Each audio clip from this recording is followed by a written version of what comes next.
So friends, आज हम लोग पढ़ने वाले हैं मेंस्ट्रुएशन यानी कि ओवरियन साइकिल से रिलेटेड इंपॉर्टेंट एमसीक्यूज़, जो कि आपके हर एक नर्सिंग कॉम्पिटिटिव एग्जामिनेशन के लिए बहुत ही ज़्यादा इंपॉर्टेंट रहने वाले हैं। सो स्टार्ट करते हैं मेंस्ट्रुएशन टॉपिक। एंड ये टॉपिक बहुत ही ज़्यादा इंपॉर्टेंट है आपके, अगर आप कोई भी नर्सिंग कॉम्पिटिटिव एग्जामिनेशन के लिए प्रिपरेशन कर रहे हैं तो ये टॉपिक बहुत ही ज़्यादा इंपॉर्टेंट है। सो स्टार्ट करते हैं। फर्स्ट क्वेश्चन यहाँ पे आप देखेंगे, the hormone responsible for the menstrual cycle is, जो हार्मोन रिस्पॉन्सिबल होता है मेंस्ट्रुअल साइकिल के लिए। फ्रेंड्स, जो मेंस्ट्रुएशन होता है इसे ओवरियन साइकिल भी कहते हैं, और जो मेंस्ट्रुएशन के लिए जो हार्मोन रिस्पॉन्सिबल होता है वो कौन सा है? सो यहाँ पे आप देखेंगे गोनाडोट्रोपिन है या एस्ट्रोजन या प्रोजेस्टेरॉन है, या गोनाडोट्रोपिन या एंड एस्ट्रोजन है, या गोनाडोट्रोपिन एस्ट्रोजन एंड प्रोजेस्टेरॉन है। सो फ्रेंड्स, करेक्ट ऑप्शन हमारा रहेगा D, that is gonadotropin, estrogen and progesterone. ये तीनों हार्मोन जो होते हैं इंपॉर्टेंट होते हैं for the menstruation cycle. And यहाँ पे आप देखेंगे कुछ important content about this question. So hormone responsible for the menstruation cycle are gonadotropin releasing hormone from hypothalamus. जो हार्मोन रिस्पॉन्सिबल होता है गोनाडोट्रोपिन हार्मोन, ये रिस्पॉन्सिबल होता है मेंस्ट्रुअल साइकिल के लिए। तो ये कहाँ से जो है रिलीज़ होता है? तो ये रिलीज़ होता है आपके हाइपोथैलेमस से, ये जो है हार्मोन रिलीज़ होता है। And it is a initiator of menstrual cycle. ये मेंस्ट्रुअल साइकिल का इनिशिएटर होता है, यानी कि इस हार्मोन की वजह से जो है गोनाडोट्रोपिन जो रिलीजिंग हार्मोन है, गोनाडोट्रोपिन जो हार्मोन है यही जो है इनिशिएट करता है, यानी शुरू करता है, उसके लिए रिस्पॉन्सिबल होता है gonadotropin hormone. And gonadotropin gonad stimulating hormone, example जैसे कि follicle stimulating hormone and luteinizing hormone from the anterior pituitary gland से। ये एंटीरियर पिट्यूटरी ग्लैंड से जो है रिलीज होते हैं FSH and LH. And gonadal hormone जो होते हैं जैसे कि एस्ट्रोजन एंड प्रोजेस्टेरॉन, ये ओवरी से रिलीज होते हैं। फ्रेंड्स, दूसरा क्वेश्चन पढ़ते हैं। सो यहाँ पे आप देखेंगे second question is, which gland is responsible for initiating the menstrual cycle. तो मेंस्ट्रुअल साइकिल को इनिशिएट कौन करता है? तो अभी हम लोगों ने थ्योरी में देखा है कि मेंस्ट्रुअल साइकिल जो है वो इनिशिएट यानी कि स्टार्ट यानी कि इनिशिएटिंग प्रोसेस किसका होता है, कौन से हार्मोन का होता है? तो जो हाइपोथैलेमस से जो गोनाडोट्रोपिन हार्मोन होता है जो रिलीज होता है वो रिस्पॉन्सिबल होता है for the menstrual cycle. And बढ़ते हैं नेक्स्ट क्वेश्चन की तरफ। सो क्वेश्चन है हमारा next, a mother with 9 month baby is planning for tubectomy. एक मदर है जिसका बेबी जो है 9 मंथ का है, वो प्लान कर रही है ट्यूबेक्टमी के लिए, यानी कि सर्जिकल कर यानी कि जो सर्जिकल रिमूव करना ट्यूबेक्टमी कहलाता है। ट्यूब का surgical removal, that is tubectomy. So एक मदर है जिसके पास एक बेबी है 9 मंथ बेबी का, तो वो प्लानिंग कर रही है ट्यूबेक्टमी की। एंड ट्यूबेक्टमी जो होता है एक परमानेंट होता है। What is the ideal time of for surgery following menstruation. तो आइडियल टाइम क्या है उस सर्जरी के लिए, यानी कि एक मदर जो है उसको ट्यूबेक्टमी कराना है। एंड ट्यूबेक्टमी जो होता है एक परमानेंट मेथड होता है, ये। सो परमानेंट मेथड ये अप्लाई करने के लिए, उसका ये सर्जरी को परफॉर्म करने के लिए उसका आइडियल टाइम क्या होना चाहिए मदर का? तो आप देखेंगे फर्स्ट क्वेश्चन है ओवुलेटरी फेज़ में, सिक्रेटरी फेज़ में, मेंस्ट्रुअल फेज़ में, या प्रोलिफरेटिव फेज़ में। तो आपका करेक्ट ऑप्शन जाएगा D, that is proliferative phase. Next आप देखेंगे ट्यूबेक्टमी जो होता है, tubectomy should be done best within a week after menstruation के बाद जो वीक होता है उसके लिए वेस्ट टाइम होता है, एंड जिसे प्रोलिफरेटिव फेज कहते हैं। And postpartum sterilization is perform within 72 hours of vaginal delivery. और पोस्ट पार्टम स्टरलाइजेशन जो होता है वो परफॉर्म किया जाता है within 72 hours of vaginal delivery. And next question की ओर बढ़ते हैं। नेक्स्ट क्वेश्चन है हमारा, this phase is so named because it is a when the follicle in the ovary grow and from a natural egg name is the phase. तो this phase is so named because it is a when the follicle in the ovary, जो ovary में follicles हैं and grow कर रहे हैं and form कर रहे हैं एक नेचर एग को, तो उस फेज़ को क्या कहते हैं? तो उस फेज़ को क्या कहेंगे? उस फेज़ को कहेंगे फॉलिकल फेज़। जब एक ऐसी फेज़ है जिसमें जो फॉलिकल्स हैं, जिसमें जो फॉलिकल हैं, ओवरी में जो फॉलिकल हैं वो ग्रो कर रहे हैं एंड फॉर्म कर रहे हैं, एक नेचर एग को फॉर्म कर रहे हैं, तो वो फेज़ कौन सी कहलाती है? वो फेज़ कहलाती है फॉलिकल। जब ओवरी के जो फॉलिकल्स होते हैं वो फॉर्म करते हैं एक नेचुरल एग को, तो उसे फॉलिकल फेज कहते हैं। नेक्स्ट आप देखेंगे कि time period between first day of menstruation first day of menstruation से जो टाइम पीरियड होता है ओवुलेशन का 14 डेज़ तक की होता है। ओवुलेशन का टाइम कब होता है? ओवुलेशन का टाइम जो होता है, ओवुलेशन का टाइम जो होता है फर्स्ट डे ऑफ मेंस्ट्रुएशन से लगा करके 14 डे तक की जो होता है वो होता है ओवुलेशन का टाइम, यानी कि इतने टाइम में ओवुलेशन हो सकता है, यानी ओवर रिलीज़ हो सकता है।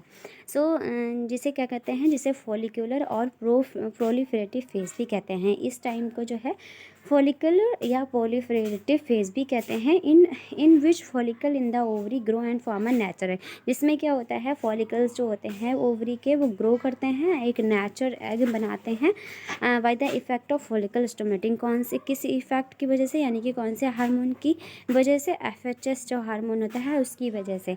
यानी कि FHS हार्मोन जो है वो कहाँ से रिलीज होता है? वो हाइपोथैलेमस से रिलीज होता है, और हाइपोथैलेमस से ये FHS हार्मोन रिलीज होता है। तो इसी की इफेक्ट की वजह से जो फॉलिकल्स होते हैं हमारी ओवरी में वो जो है वो फॉर्म करते हैं, एक नेचुरल एग को फॉर्म करते हैं, जिसे क्या कहते हैं, जिसे फॉलिकल्स या प्रोलिफरेटिव फेज कहते हैं। नेक्स्ट आप देखेंगे क्वेश्चन, नेक्स्ट क्वेश्चन है आपका the ovarian cycle is initiated by. तो ओवरियन साइकिल कहाँ स्टार्ट होती है, किसके द्वारा? तो आप पढ़ चुके हैं कि फॉलिकल स्टिमुलेटिंग हार्मोन जो होता है वो रिस्पॉन्सिबल होता है मेंस्ट्रुअल साइकिल या ओवरियन साइकिल को इनिशिएट करने के लिए। तो आपका करेक्ट ऑप्शन जाएगा D, that is follicle stimulating hormone. And next question is आपका, नेक्स्ट क्वेश्चन है the average blood loss in a normal menstrual cycle. तो नॉर्मल मेंस्ट्रुअल साइकिल अगर है तो उसमें एवरेज ब्लड लॉस कितना होता है? मेंस्ट्रुअल साइकिल नॉर्मल अगर है तो एवरेज ब्लड लॉस कितना होना चाहिए कि उसे नॉर्मल कहेंगे? तो नॉर्मल जो है वो 50 to 100 ml अगर ब्लड लॉस होता है तो दैट इज़ नॉर्मल। नॉर्मल कितना होता है? 50 to 100 ml ब्लड लॉस हुआ है तो that is normal. And let's move the further question.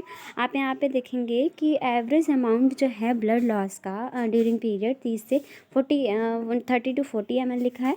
9 of the 10 womens losing 80 ml, यानी कि 10 में से जो 9 वुमेन्स होती हैं वो less than 80 ml blood loss करती हैं।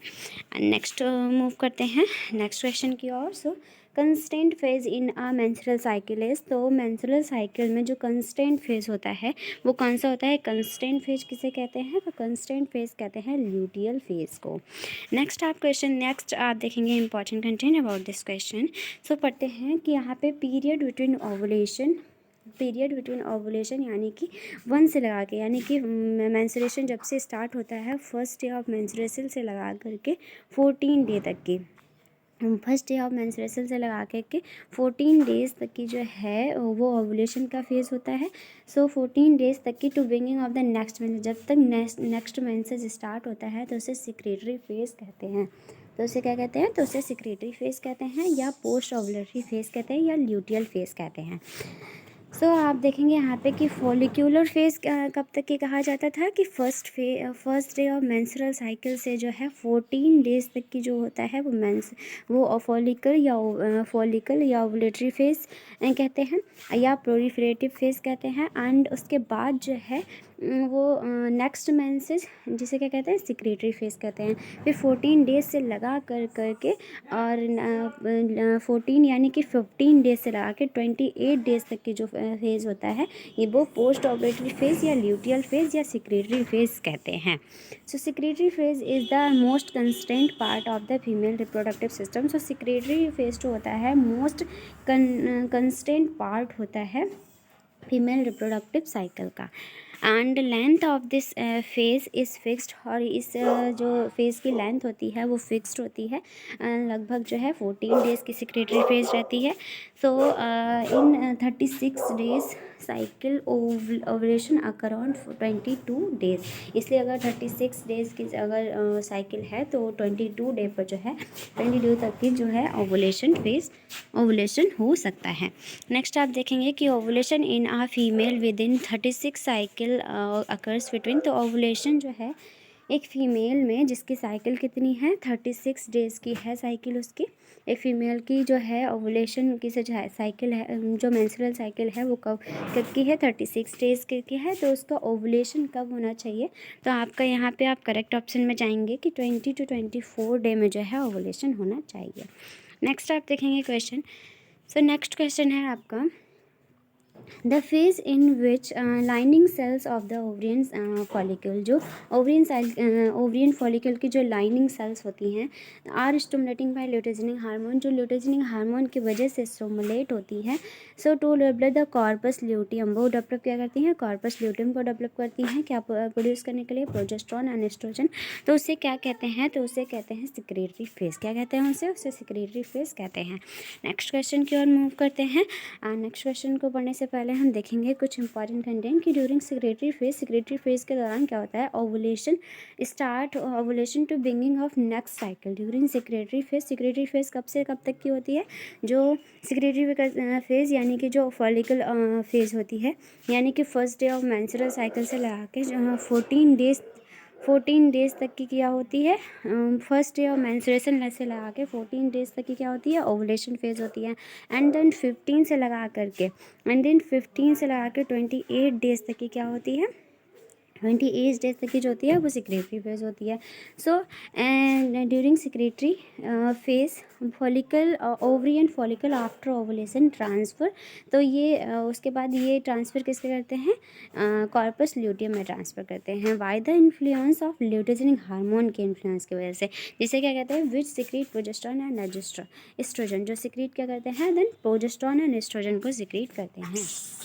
सो क्वेश्चन नेक्स्ट है हमारा कि the large amount of progesterone secreted during the secretory phase. तो लार्ज अमाउंट ऑफ प्रोजेस्ट्रॉन जो है वो सिक्रीट होता है सिक्रेटरी फेज के दौरान of menstrual cycle responsible for, तो वो लार्ज अमाउंट ऑफ प्रोजेस्ट्रॉन किसके लिए रिस्पॉन्सिबल होता है, तो वो रिस्पॉन्सिबल होता है sustaining the thick endometrium of the uterus.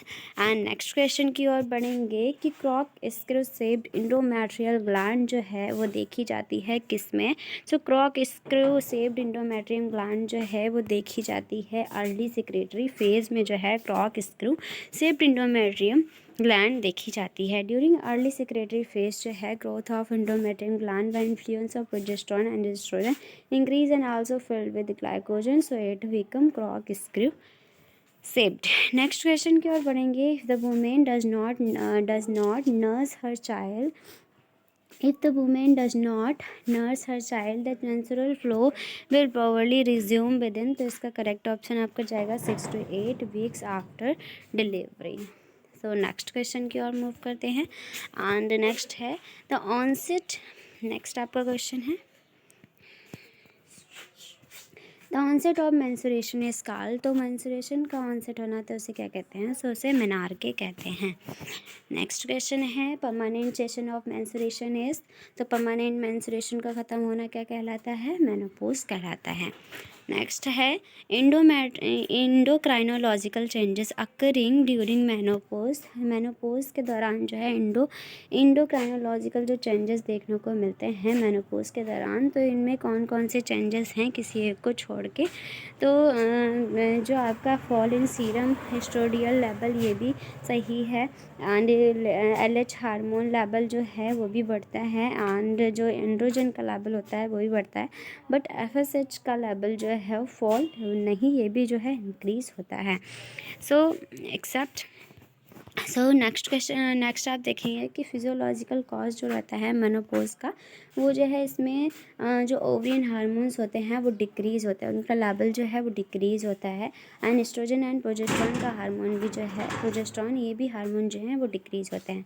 So menopause के दौरान जो है एस्ट्रोजन वो कम होता है, बट जो फॉलिकल स्टिमुलेटिंग हार्मोन का सिक्रीशन एंड ल्यूटिनिंग हार्मोन का सिक्रीशन जो है वो डिक्लाइन सो रिमेन हाई, ये जो है हाई रहते हैं सिक्रीशन FSH का हार्मोन, FSH एंड LH जो है इसका सिक्रीशन हाई रहता है, बट एस्ट्रोजन का प्रोडक्शन जो है वो कम होता है by anterior pituitary gland during the menopause.